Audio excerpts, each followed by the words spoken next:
Hello everybody and welcome back to Gaming on Caffeine. My name is Isaac and we are back for episode 6 of the CrackPack. And what I want to start with in today's episode is something that I wanted to do, or that I planned to do in the last episode of the CrackPack, but completely forgot about after we set up the digital miner over in the mining world, and that is the atomic disassembler.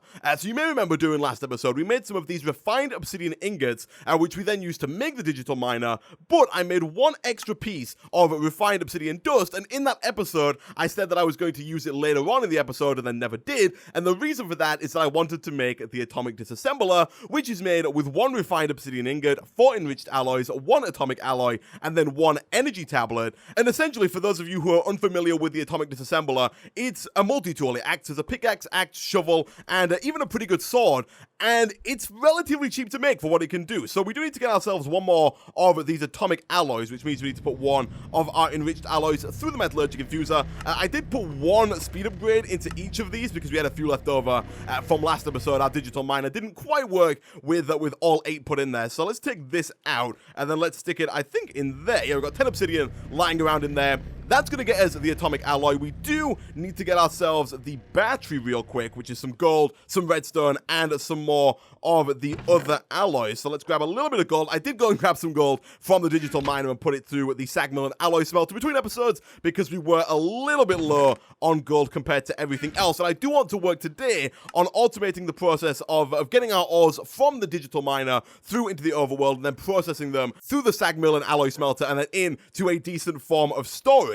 So that gets us the battery. We've already got all of the enriched alloys. If we head on downstairs real quick, we can grab the atomic alloy, and then we should be pretty much good to go. So let's take you, and we might as well do it over here. We got a crafting station right there. Let's just put all this stuff in. The energy tablet does not stack, and so unfortunately, we cannot shift-click the recipe in, but we can put everything in by hand. So we'll put the refined obsidian ingot at the bottom, we'll put the atomic alloy in the middle, and that gets us the atomic disassembler. Nice. So the way this tool works is it runs off of redstone flux. You can see right now, it says energy stored 0.0, and so the first thing that we need to do in order to be able to use this tool is charge it. Now, there are a bunch of different ways that you can charge pretty much everything within modern Minecraft, and especially in this mod pack. We could use the energetic infuser, which is a machine from thermal expansion, which allows you to transfer energy into items. We could use a wireless charger, which we'll probably look at later on down the line in the series, because the wireless charger is really cool. It allows you to wirelessly charge all of your stuff if you're within range of it. But the method that we are going to use in today's episode is we're going to start with a simple capacitor bank from ENDER, because the capacitor bank also doubles as a way for us to store all the power that we are generating from our magnetic dynamos. I do want to make a few more of these. I want to put at least 2 more over here at some point during today's episode. But for now, we're going to go ahead and we're going to jump right in with the first tier of basic capacitor. There are 3 different types. There is the basic capacitor, the normal capacitor, and then the vibrant capacitor bank. The basic one holds 1 million, the normal one holds 5 million, then the vibrant one holds 25 million. I'm going to start out with the basic one because 1 million redstone flux is more than enough for what we need right now. And to make this, it's quite simply 4 iron ingots, 1 block of redstone, and then 4 basic capacitors, which are just some more golden nuggets, some more redstone, and some more copper, all of which we should have over here in our chests. So, let's grab a bunch of copper, let's come back over here, let's make a couple of golden nuggets, and we should be fairly easily able to make some of these. So we've already got redstone blocks in here, just because we're trying to save a little bit of space. We do need a couple of iron ingots, let's grab some of those. And if we grab ourselves a few of these basic capacitors, 1, 2, 3, 4, I'll grab 8 just because I want to make 2 of these, because the capacitor banks, unlike some of the other storage blocks in the game, are actually really cool in that you can craft them up into multi-blocks. So, for example, if we come downstairs here and we find where our cables are, so let me grab my wrench real quick. So our cables run all the way around, kind of underneath here and then over here. If we were to put down our capacitor bank right about there, that would start to fill up with power that is being generated by all of our dynamos. You can see right now, it was generating a lot of redstone flux. Right now, it's generating about 700. That number's dropping. The reason why it's so high, like it's 722, is because these dynamos over here are all draining out their internal buffers, and the cables that we're using can carry up to 640 redstone flux per tick. As soon as they drain out, we should be producing about 240 redstone flux per tick, because each one of these is producing 80. So we come back over here now, we're producing about 360s, and it's leveling out around 240 redstone flux per tick, with that extra 4 or 5 coming from all of the thermal generators that we have in the lava over here. But one of the really cool things things is that if I put another capacitor bank down right next to it, it will form into a multi-block that can hold up to 2 million redstone flux. And you can do this with all of the capacitor banks from Ender.io. You can just put down as many of them as you want, and it will just craft a bigger and bigger multi-block, so you can store as much power as you need. You can just add more onto it every time that you want to increase the amount of power that you can store. It's pretty cool. Also, we can come in here and there are 4 slots for charging items, and so if we put in our atomic disassembler, that's going to start to charge up on power, and then once that's done, we can now essentially get rid of all the other tools that we have. We don't really need them. We can just use the atomic disassembler, and especially because we can just charge this up with redstone flux from our capacitor banks downstairs, as opposed to, for example, the electrum hammer, which requires me to make more electrum to repair it. The atomic disassembler is a much easier tool to use. It's a much easier tool to maintain, and it's also just kind of better. It saves on inventory space. If we come outside now and we go to, say, chop down this tree, it's pretty quick at chopping down the tree. There are a few different modes on the atomic disassembler. If you shift right click within your hand, you can see right now it's toggled to slow mode. If you go to fast mode, it's even faster than it was before. You can see it just tears through all of this stuff. It looks like we're in creative mode with how fast we can break all these blocks. And also, there are a lot of these block monsters around. What mod adds these? Ender Zoo. I've been seeing so many of them when I'm down in the mines trying to just mine through some stuff. It's crazy. But this thing on fast mode mines incredibly fast, and we can even go one step further onto vein mode, and if we mine in vein mode, it will just chop down a whole tree at once, which is kind of crazy. I don't think it does the same with dirt, although, yeah, no, it doesn't. Well, actually, that was a monster. No, it doesn't work with dirt, but it does work with things like trees. You can just chop down whole trees at once, which is pretty useful, especially for the ridiculously tall trees that are just a pain to cut down. For now, I'm probably going to keep mine in fast mode for the most part. It does use a little bit more power in fast mode, but our power is not an issue for us right now. We've got a ton of power coming from our magmatic dynamos. Our lava system is working perfectly. And so now we got that. The next thing that I want to work on in today's episode is automatically getting the ores from the mining dimension back through to the overworld so that we can use them and process them and then store them to use to craft other stuff. And the way we're going to do that is by using ender chests, which are these guys over here. To make these, we need 1 wool, 4 blaze powder, 2 obsidian, 1 chest, and then 1 ender pearl.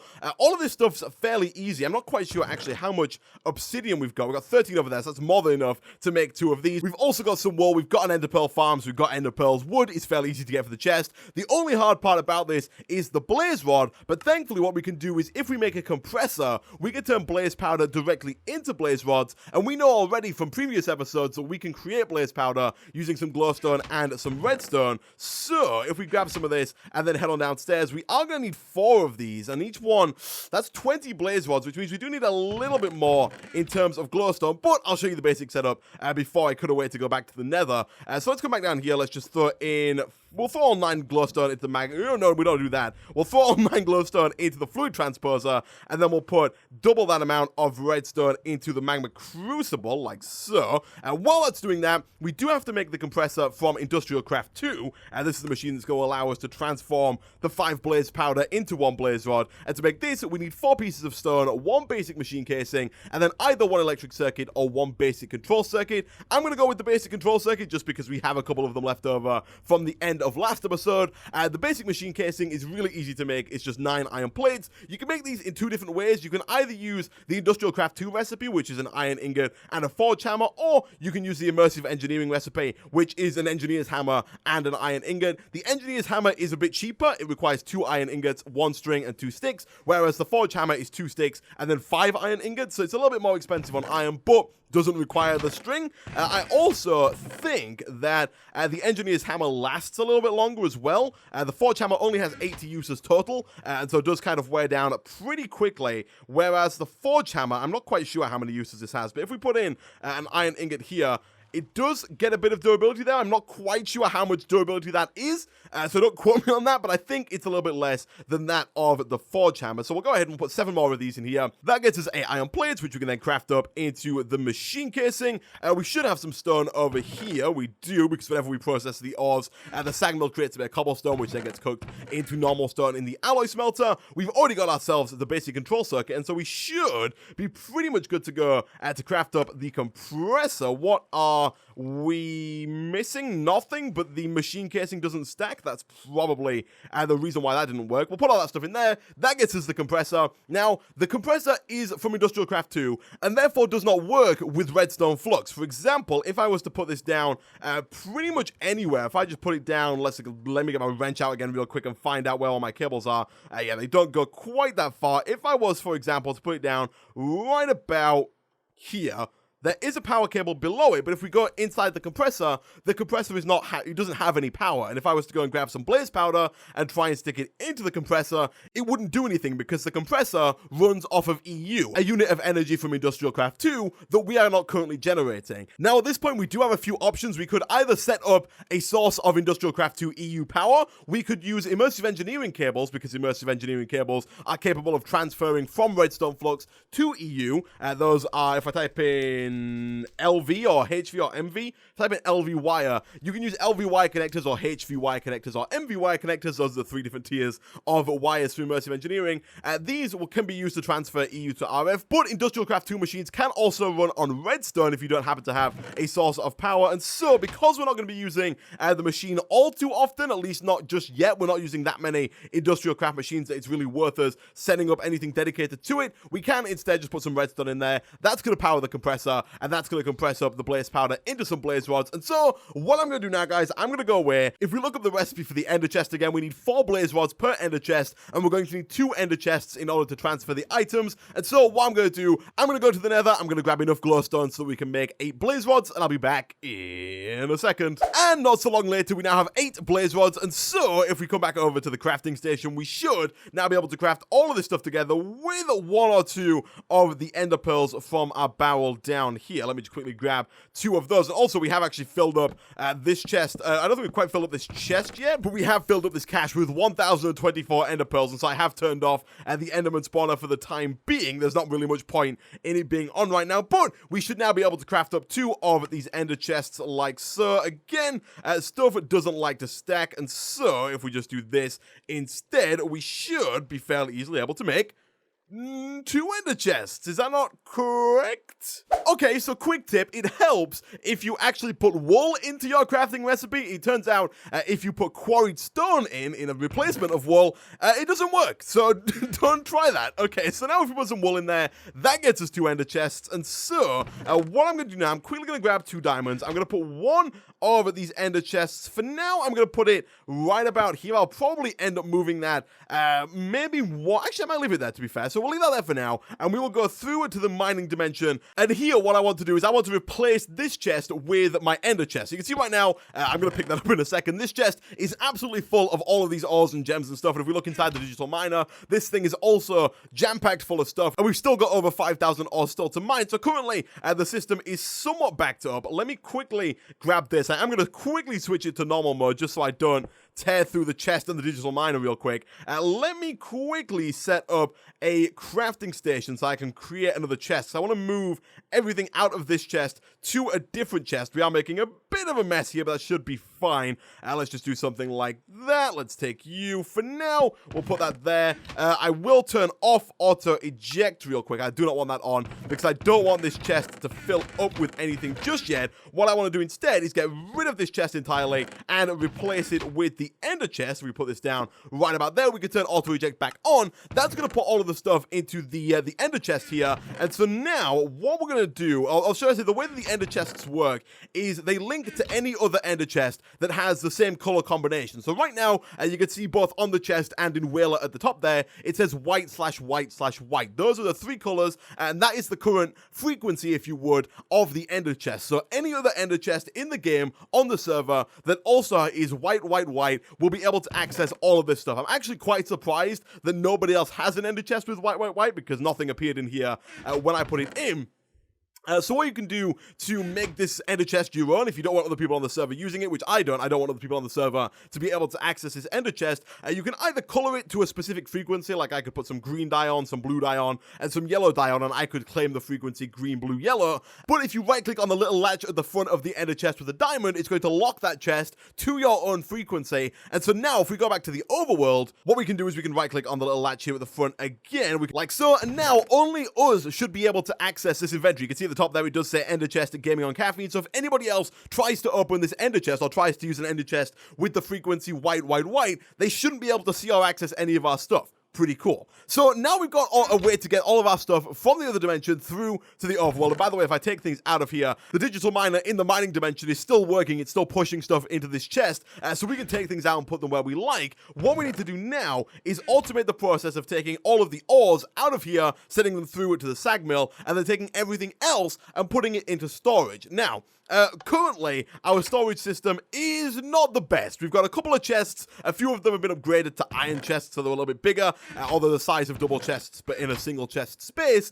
And I don't really like this setup. It's a bit of a pain to work with. We have to go around all the chests looking for all our stuff. We've got a little bit of organization. Most of our gems and useful items are in here, and most of our blocks are over here on the end. But it's still a bit of a pain, and I would much rather have an applied Energistics system that allows us to search for all of our items and then craft from there. And so, what I want to work on for probably the remainder of today's episode is setting up some basic applied Energistics. And to start that, we're going to need to get an inscriber, this guy over here, and to make this, we need 5 iron ingots, 2 sticky pistons, and then 1 fluix crystal. Fluix crystals can be made by dropping 1 charged Certus quartz, 1 nether quartz, and 1 redstone into a puddle of water, and that will craft them up. So, we do have a little bit of charged Certus quartz, although not too much, so we'll grab a little bit of that. We've already got some redstone, and we should already have some Certus quartz as well, so let's grab all of that. And if we throw that into a puddle of water, by puddle of water, it just means a 1x1 block of water. It doesn't really matter where you throw it. For example, if I just throw it down right about here, I think you do have to make sure that all of the items are in the same water block, but if we do something like that,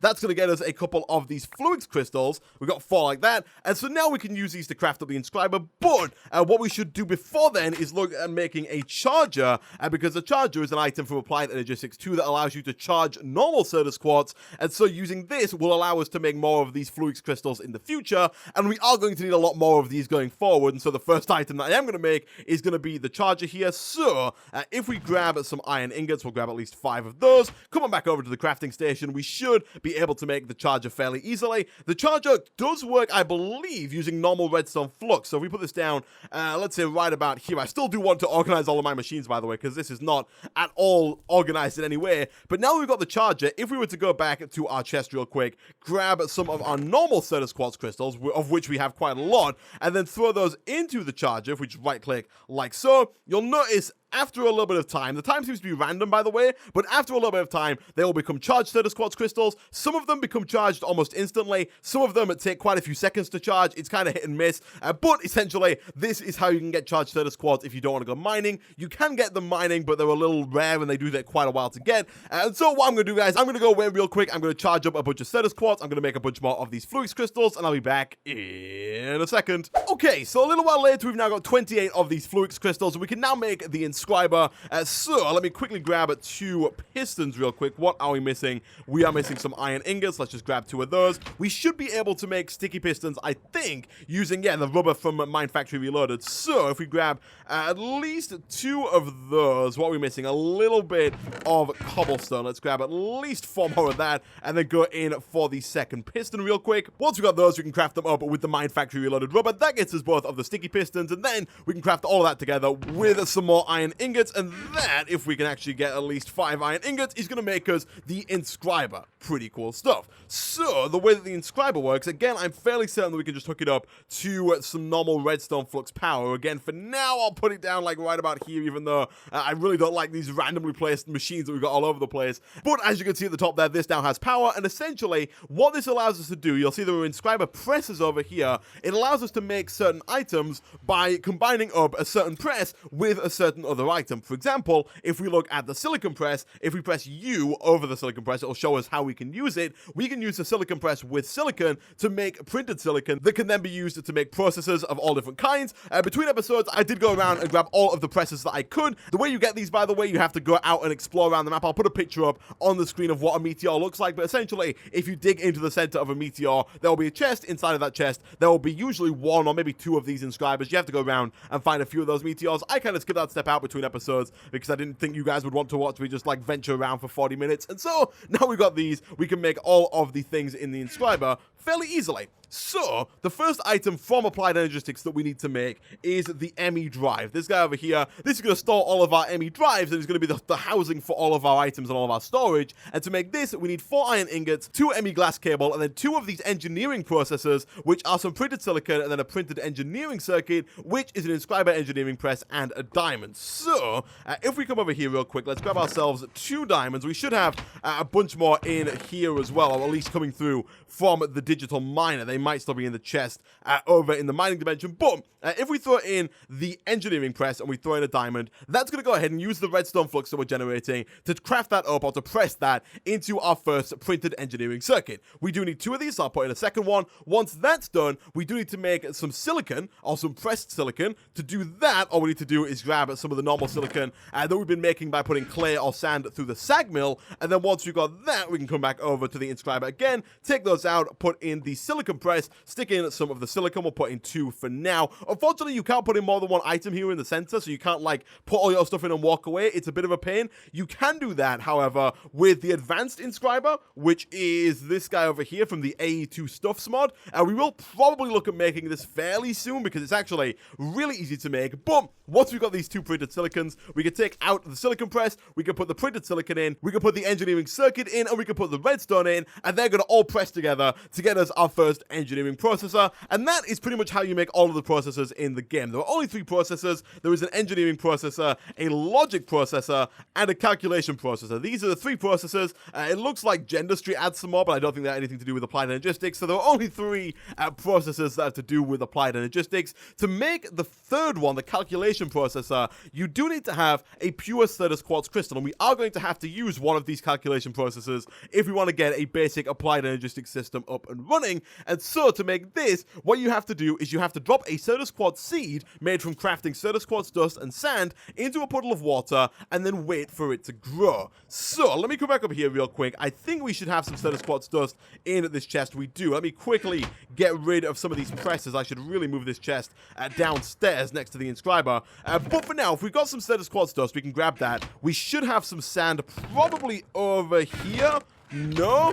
Okay, let me quickly grab some sand. We have like a little pool right next to us. I do need to cover this over. I've been digging it out from over here, but it kind of looks a little horrible now. But we'll grab at least 1 sand, and if we craft those together, that's going to get us a Certus quartz seed. And the way that you grow these Certus quartz seeds is you just put them in water. If I just right-click, if I just press Q even and drop this into the water, that will begin to grow. Now, this takes an extraordinarily long time, like a ridiculously long time. And by the way, these seeds don't despawn. They're specially coded so that even if you leave them for more than 5 minutes, they will not despawn. They will stay where they are. But they're very, very slow. If I pick this up now, it's not even gone past 0%. It's still at 0%. And so it takes an extremely long time if you just leave these and wait for them to craft. I think it takes like maybe 3 hours, a couple of hours for it to work. But what you can do is you can make what are known as crystal growth accelerators, or what you kind of have to do is make crystal growth accelerators. And you guessed it, these can speed up the rate at which those seeds grow. Now, the way you make these is with 4 iron ingots, 2 quartz glass, which is 4 glass, and then 5 Certus quartz dust, which can be made by putting Certus quartz crystals through the sag mill, 2 ME glass cable, which is made with some more Fluix crystals, and a quartz fiber, which is more glass and more Certus quartz dust, and then finally a Fluix block in the middle, which is just 4 Fluix crystals. I'm going to go and skip straight on to the crystal growth chamber, which is made with 6 of those crystal growth accelerators, 1 hopper, 1 chest, and 1 ME glass cable Fluix, because this thing doesn't require you dropping stuff into water and messing around with all of that stuff. And so what I'm going to do, guys, I'm going to go away, I'm going to craft up all of this stuff. Essentially,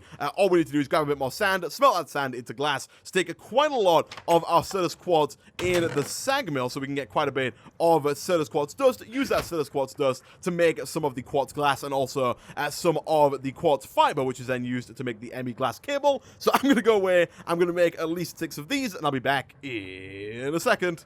Okay, so a little while later, I've got enough stuff to make 6 of these crystal growth accelerators. We can take all of those. I do need to quickly make a little bit more of this quartz fiber because I know for a fact that we need at least 1 more of these ME glass cable, and we're also going to need some more of those a little bit later on in today's episode as well. But once we've got all of that, all we need now in order to actually make the crystal growth chamber is 1 hopper and 1 chest. I've already got 1 chest, so if we quickly grab a little bit more wood, we've already got the iron, so making the hopper should be fairly easy. All we need to do, grab another chest, stick that in the center, do the traditional hopper ship. There we go, we can take that, and that should be everything we need to make the crystal growth chamber. Nice. So, I haven't used this all too much, but I'm gonna assume if we put this down, say right about here, we can just put our Certus Quartz seeds directly into there, and I think that might work. We might need to give it a redstone signal. It says sleeping. I think, unlike the other machines here, I don't think that this is going to be able to run off redstone flux. You can see at the top there,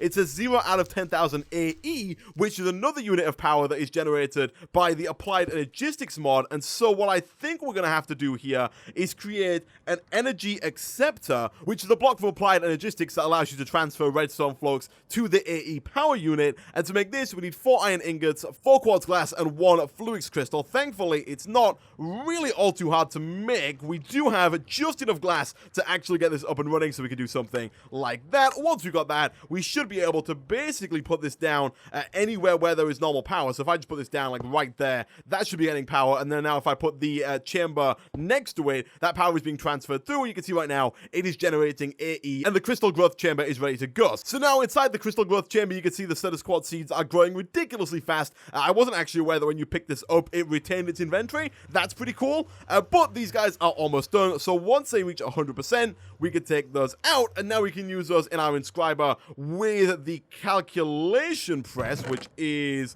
this guy over here. We can use that, and again we can do the same thing with the silicon and the redstone to get ourselves the calculation processor. And so what I'm going to do now, guys, I'm going to go away, I'm going to make at least 2 of these calculation processors. I'm also going to make a couple more of the engineering processors and quite a lot of the logic processors, which by the way are made with gold, and of course the logic press. So I'm going to go away, I'm going to make a couple of all of these, and I'll be back in a second. And quite a bit of time at the inscriber later, I've now got 7 logic processors, 2 engineering, and 2 calculation processors. So now we could start by making our ME drive here. For this, we just need those 2 engineering processors, 4 iron ingots, and 2 ME glass cable, all of which we have in our inventory, and so should be able to craft it fairly easily like so. Let's take that. I'm also going to grab the energy acceptor from downstairs, because all of the items that we're about to put down also cannot run on redstone flux. For example, the drive cage will not work directly with redstone flux, and so what we're going to have to do is use the energy acceptor. What I'm thinking here is I want my AE system to be upstairs,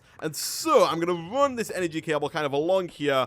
Between episodes, I'll cover this up again with some more conduits, but for now, I'm going to put down the energy acceptor right about there. That's going to connect to our power, start transferring redstone flux into AE, and then for now, we're going to put the ME drive right about there, and what we need to do now is make an ME crafting terminal that's going to allow us to craft using the items that we store within our AE system. So, the ME crafting terminal is this guy over here. To make this, we need 1 calculation processor, which is why I made those seeds earlier, 1 crafting table, 1 ME terminal, which is made with a logic processor, 1 formation core, and 1 annihilation core. These are made in very similar ways. The annihilation core is 1 logic processor, 1 fluix dust, which is just a fluix crystal in the sag mill, and then 1 nether quartz, whereas the formation core is the exact same recipe, but just with a normal Certus quartz instead of a nether quartz. So let me quickly throw 2 of those into there. Let me quickly say hello to Sean, who has just jumped on the server. Once those are done, we should be pretty much good to go. We do also need to make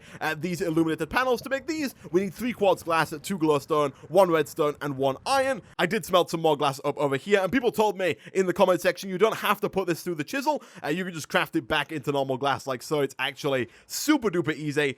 So let's quickly grab all of the fluix dust. We don't seem to have any Certus quartz dust. That's because it's in there. So if we come back over here, we should be able to make some more quartz glass, and then we should be able to use that quartz glass with the redstone, glowstone, and iron to get the illuminated panel. We can then come back over to the crafting station and then craft up both the formation core and the annihilation core, which is just replacing that with nether quartz. Once that's done, we should be able to craft up the actual ME terminal like so, and then once we have that, all we need to do is grab ourselves a crafting table, and we should now have everything it takes to make the ME crafting terminal. Nice. So this is going to go down right about here. And now this allows us to access and see all of the items that are currently within our AE system. As you can see right now, there are none. We have no drives within this drive cage, and therefore no items. We can't put any items in. Nothing works. And so what we need to do now is start by making at least 1K storage drive. One of these guys over here. There are a few different storage drives you can get. I think they're called storage drives. I always have the wrong name for these. Yeah, they're not called storage drives. They're called storage cells. So as you can see, there are a bunch of different storage cells. The main 4 that come with Applied Energistics as a base mod are the 1K, 4K, 16K, and 64K ME storage cells. There are then some extra ones that come from different mods like Thermic Energistics, and I believe extra cells add some as well. I don't know if we have extra cells installed, but essentially, the higher you go in your K value, so the 4K one can essentially just hold more of a particular item. So for example, if I had 10,000 cobblestone, it might not all fit into one 1K storage cell, and so I might have to go up to a 4K storage cell. If I had 1,000,000 cobblestone, I might want to go up to a 16K or a 64K. For now, we're going to go with 1K. We don't have that much of anything really, and the 1K ones are the easiest to make. 3 redstone, 2 quartz glass, 3 iron ingots, and then 1 1K ME storage component, which is 4 Certus quartz, 4 redstone, and 1 logic processor. So if we come back over here, we should be able to make one of those fairly easily. We are missing a little bit of the glass though, so I think what we're going to have to do, we don't have enough Certus quartz dust left, so we are going to have to run a little bit more Certus quartz here through the sag mill. And once we've got 5 more Certus quartz dust, we can make another batch of the quartz glass, like so. And then we can use that quartz glass to make ourselves a 1K storage cell. Nice. I am going to go ahead and quickly make a second one of these as well, because I can tell you for a fact that one is not going to be anywhere near enough to store all of the items that we have, because the discs are also limited by types. You'll see that all of the discs here are limited to 63 types, which means that each one can only hold 63 different items. For example, in my inventory right now, I've got glass, iron, gold. All of those count as different items, whereas multiple pieces of iron all count as the same item. So essentially you can have 63 different items in there, and then the bytes account for how many of those items you can store. Hopefully that made sense. I always feel like I do a terrible job of explaining how this works to people who have never used Applied Energistics before, but now that we have these drives within our ME drive cage down here, we can put all of our items within this terminal, and you can see right now that we've used 23 of the 63 types on this drive, but only 204 out of the 1024 bytes on this storage cell, and then we haven't even touched this storage cell yet because it kind of works through them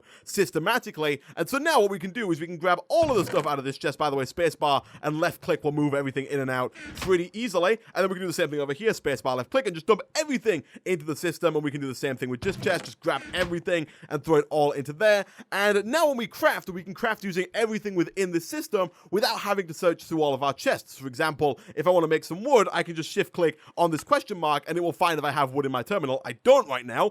If I was to grab the wood from over here and put it into my system so that the recipe would actually work, if I shift click now, it will actually work. He says as it doesn't actually work. That's very weird. Is that a different kind of wood?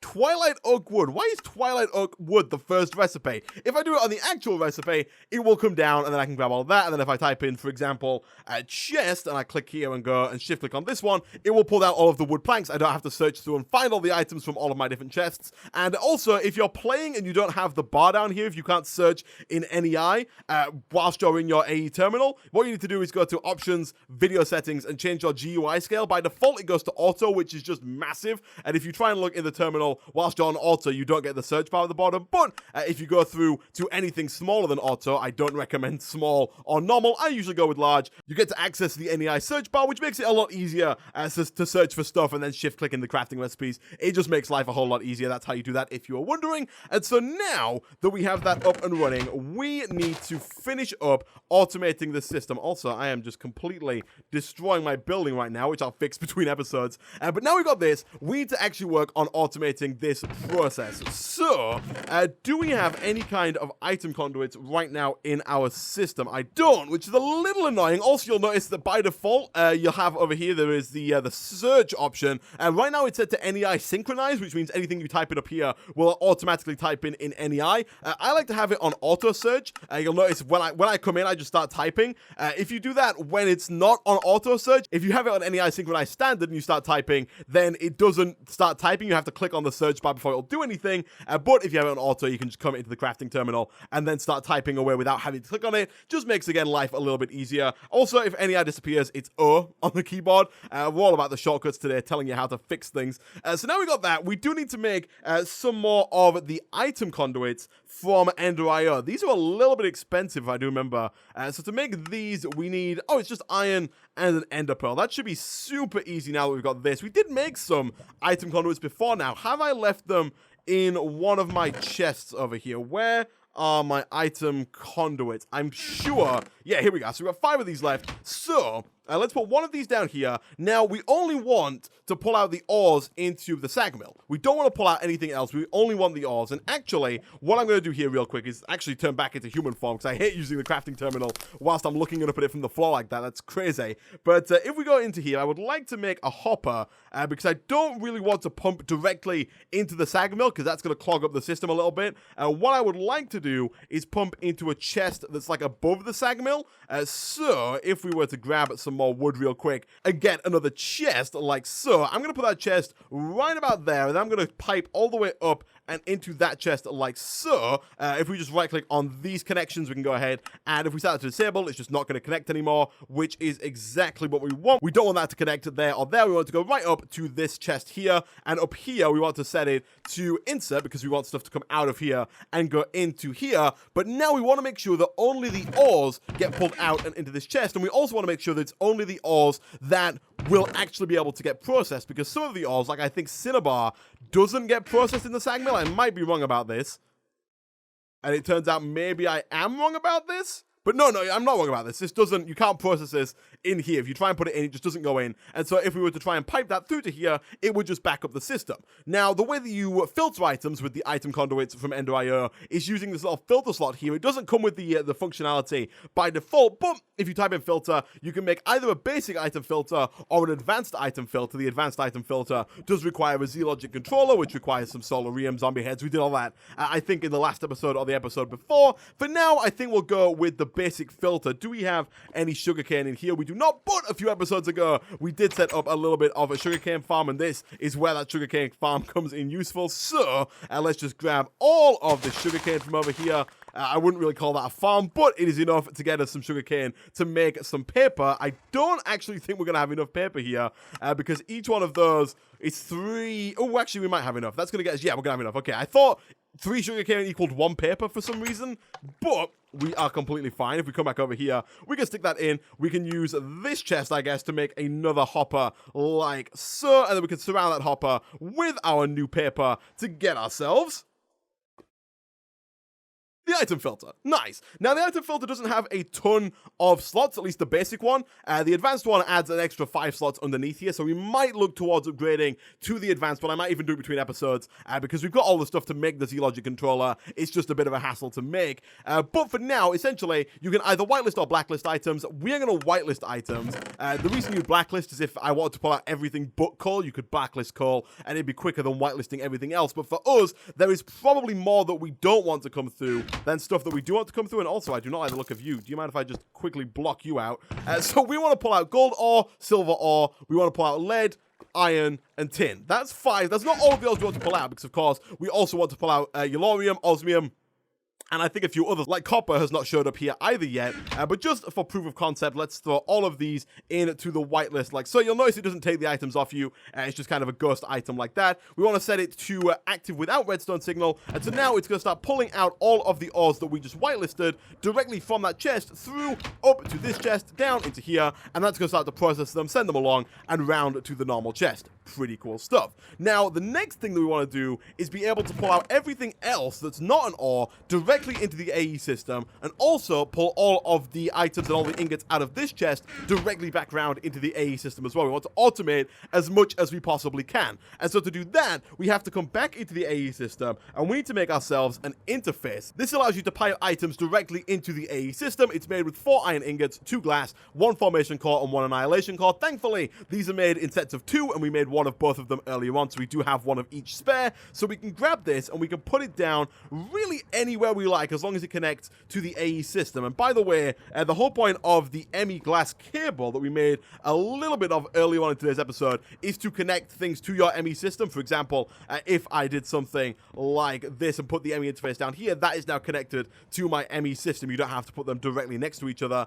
So let's take all this stuff back. Where I kind of want to put this down underneath, but we've got our energy conduits here. And so what I think I'm going to have to do here is, essentially what I want to do, and this is going to look real ugly right now, but what the idea here is that we're going to have conduits that come along like this. We're going to have an ME interface that goes right about there. We're going to have a pipe that goes probably right about there. We can get rid of this chest because we do not need it. Is my atomic disassembler in here? It is. Let's just get rid of you real quick and pick up all of that junk and just dump it in the system. But essentially, we're going to have something that looks like this. I'm going to try and make it look nicer between episodes and also move all the machines downstairs to try and make everything look a little bit nicer. But again, we want to make sure that the top slot here, and I am going to have to go back into bat form, and I am making a complete mess of my base with the fact that my atomic disassembler is set to fast mode. So let me set that to normal real quick. But we want to right click up here, make sure that's set to insert. Over here, we want to add another item filter. I think we might just have enough stuff to make a second basic item filter for now, and then we can upgrade to an advanced item filter again between episodes. So for now, we'll put that in over there. And again, we just do the same thing. We want to whitelist redstone, coal, electrotine, all of the shards from Thaumcraft.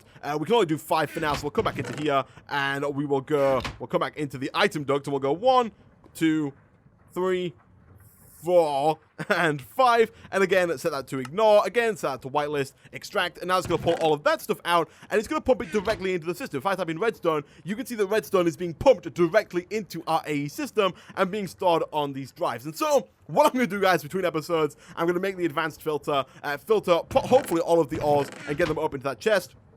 I'm going to put an advanced filter on over here so we can pump out everything that's not an ore and bring it straight into the AE system. I'm going to pump all of the stuff from this chest. I'll make some more of these item conduits and then pump down probably through here because you can have item conduits and energy conduits within the same blocks that I'll pull out of this chest around and into wherever I end up putting this interface so that all of our stuff is automated and sent right round through to the AE system. But with that, guys, I'm going to end this episode of the CrackPack there. As always, if you did enjoy the video, be sure to hit like. It really does help out a lot. Leave a comment down below if you got any suggestions. Feel free to leave those in the comments as well, and I will see you guys next time.